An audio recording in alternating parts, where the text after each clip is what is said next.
కేంద్రంలో బోయవాడలో నా ఓటు హక్కును ఉపయోగించుకొని వరంగల్ జిల్లా వరకు పోవాలన్న ఉద్దేశంతో దారిలో ఉన్నటువంటి నార్కట్పల్లి పోలీస్ స్టేషన్ని సందర్శించాను. ఆ పోలీస్ స్టేషన్కు 100 మీటర్ల దూరంలో డబ్బులు పంపిణీ చేస్తున్నారు. ప్రత్యేకంగా ఒక ఫంక్షన్ హాల్ బుక్ చేసుకున్నారు. డోకూరి అనే ఫంక్షన్ హాల్ బుక్ చేసుకొని అక్కడ కార్యకర్తలు మనిషికి 2000 రూపాయలు పంచుతా ఉన్నారు. డబ్బులు పంచుతున్న సమాచారాన్ని నేను తెలుసుకొని అక్కడ పోతే మీడియా రిపోర్టర్ కూడా వచ్చారు. ఆ మీడియా రిపోర్టర్ పైన అంగిబట్టి చింపారు, నా పైన దాడి చేశారు, నా ఫోన్ మొత్తం పగలగొట్టారు, మరొక ఫోన్ కూడా లాక్కోడరు, చైర్లు లేపి కొట్టారు, పిడిగుద్దులు గుద్దారు, బ్యాక్ నుంచి కొట్టారు, తల మీద కొట్టారు. ఒక విద్యార్థులు కనుక అడ్డుకోకపోతే ఇంకా తీవ్రంగా నన్ను గాయపరచడానికి అవకాశం ఉండే. ముక్కు పైన కొట్టారు, నా అద్దాలు కూడా ఎగిరి కింద పడిపోయినవి. తీవ్రంగా నా పైన దాడి జరిగింది. ఎమ్మెల్సీ ఎన్నికల్లో కూడా డబ్బులు పంపిణీ చేసి గెలవాలనుకోవడం అనేది ఇంతకంటే దౌర్భాగ్యం ఇంకోటి ఉండదు.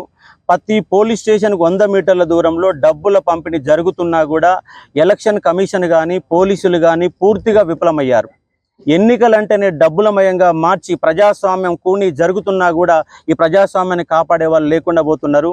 ఇవాళ ఇండిపెండెంట్గా ఎంతోమంది విద్యార్థులకు నేను పాఠాలు చెప్పిన ఒక గురువుగా ఎన్నికల్లో పోటీ చేస్తే నన్ను ఒక టీచర్ అన్న అంశం కూడా చూడకుండా కాంగ్రెస్ కార్యకర్తలు విచక్షణారహితంగా దాడి చేశారు. శ్రీకాంత్ పైన వీడియో తీసిన ఇతని పైన ఫోన్ లాక్కోవడమే కాకుండా 500 మీటర్లు వెనకకెళ్ళి కార్యకర్తలు దాడి చేయడానికి వెనకంగా పరిగెత్తి ఉరికించారు. ఈ విధంగా నార్కట్పల్లిలో కాంగ్రెస్ కార్యకర్తలు దాడి చేయడం జరిగింది.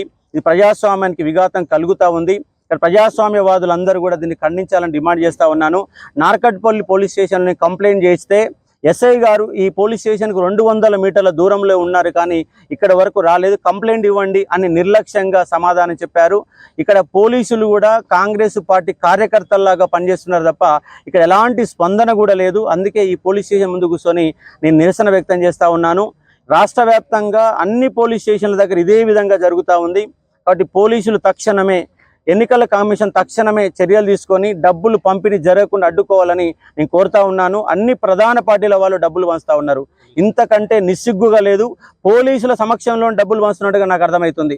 జస్ట్ 100 మీటర్ల దూరంలో ఎక్కడో దూరంగా యాన్నో ఒకటి ఫంక్షన్ హాల్ బుక్ చేసుకొని, డోకూరి ఫంక్షన్ హాల్లో బుక్ చేసుకొని ఇవాళ నా పైన దాడి చేయడం జరిగింది. ఇది ఒక ప్రజాస్వామ్యానికి విఘాతం కలుగుతుంది. ఇక్కడ ఎమ్మటే ఎన్నికల కమిషన్ స్పందించి ఈ డబ్బుల పంపిణీ అడ్డుకోవాలని, నా పైన దాడి చేసిన వాళ్ళపైన చర్యలు తీసుకోవాలని. ఫోన్ కూడా లాక్కున్నారు. ఫోన్ చూడండి మొత్తం పగిలిపోయింది, ఫోన్ మొత్తం పగిలిపోయింది. నా కమ్యూనికేషన్ కూడా మొత్తం కట్ అయింది. అంటే ఈ విధంగా గెలవడానికి సిద్ధంగా ఉన్న అశోక్ సార్ పైన దాడి చేసి నన్ను పోలీస్ స్టేషన్లు తిరగకుండా చేశారు. ఇవాళ ఇప్పుడు నేను పోలీస్ స్టేషన్ ముందు నిరసన వ్యక్తం చేస్తున్నారు. కాబట్టి దీన్ని ఎమ్మటే ఎన్నికల కమిషన్ ఎమ్మటే స్పందించాలని నేను డిమాండ్ చేస్తా ఉన్నాను. ఓడిపోతామని భయపడినటువంటి కాంగ్రెస్ కార్యకర్తలు గెలుస్తున్నటువంటి అశోక్ సార్ పైన దాడి చేయడం ఎంతవరకు కరెక్ట్ అని ప్రశ్నిస్తూ ఉన్నాను. నా ఫోన్ చూడండి మొత్తం పగిలిపోయింది. మరో ఫోన్ లాక్కున్నారు. ఆ ఫోన్ కూడా కార్యకర్తల కానే ఉన్నది. పోలీస్ స్టేషన్లో కంప్లైంట్ చేస్తే ఎస్ఐ నుంచి కనీస స్పందన లేదు. లెటర్ రాసిచ్చారు కదా వెళ్ళిపోండి అని చెప్పేసి వాళ్ళు ముఖమేనే చెప్తున్నారు. నేను ఇక్కడ అర్ధగంట అయింది వచ్చి ఇంతవరకు ఇక్కడికి ఎస్ఐ గారు కూడా పక్కనే నా పరిధిలో 300 మీటర్ల దూరం ఉన్న ఎస్ఐ గారు కూడా ఇంతవరకు పోలీస్ స్టేషన్ కూడా రావడం లేదు. పోలీసులే కాంగ్రెస్ పార్టీ కార్యకర్తలకు సహకరిస్తున్నారన్న అంశం ఇక్కడ స్పష్టంగా తెలుస్తున్నది.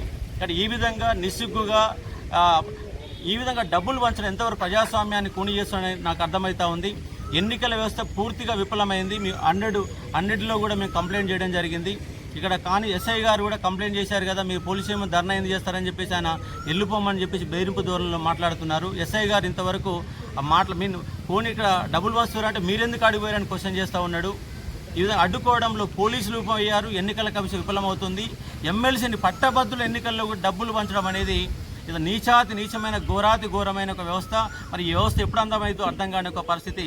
నా పైన దాడి జరిగింది. ప్రజాస్వామ్యవాదులు అందరూ కూడా దీన్ని ఖండించాలని డిమాండ్ చేస్తూ ఉన్నాను. కాంగ్రెస్ పార్టీ వాళ్ళు డబ్బులు పంచుతున్నారు, రక్షిస్తే ఈ విధంగా దాడి చేస్తారా?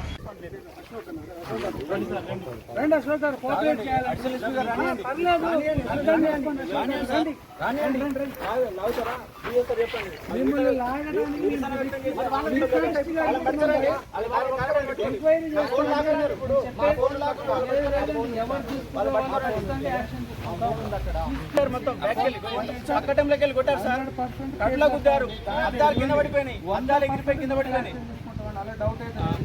అద్దాలు మొత్తం కింద పడిపోయినాయి.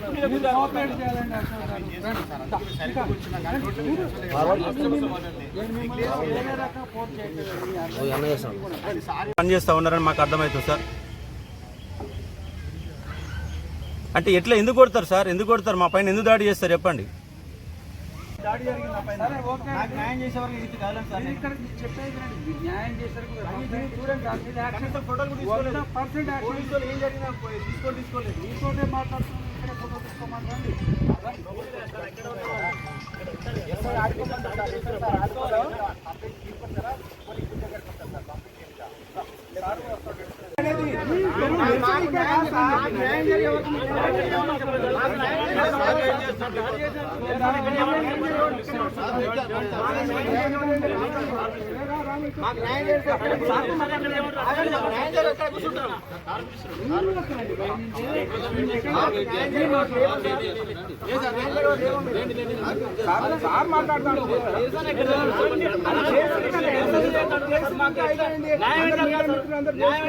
మీరు ఎంఆర్ఓ కాదు బొమ్మని చెప్తున్నారు.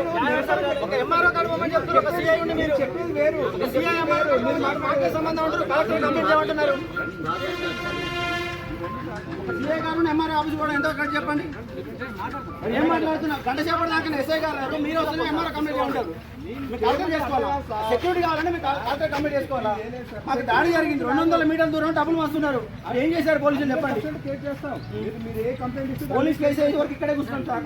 ఎఫ్ఐఆర్ అయినాక కూర్చున్నాం మేము. ఎఫ్ఐఆర్ అయినాక నుంచి రైలేదు సార్.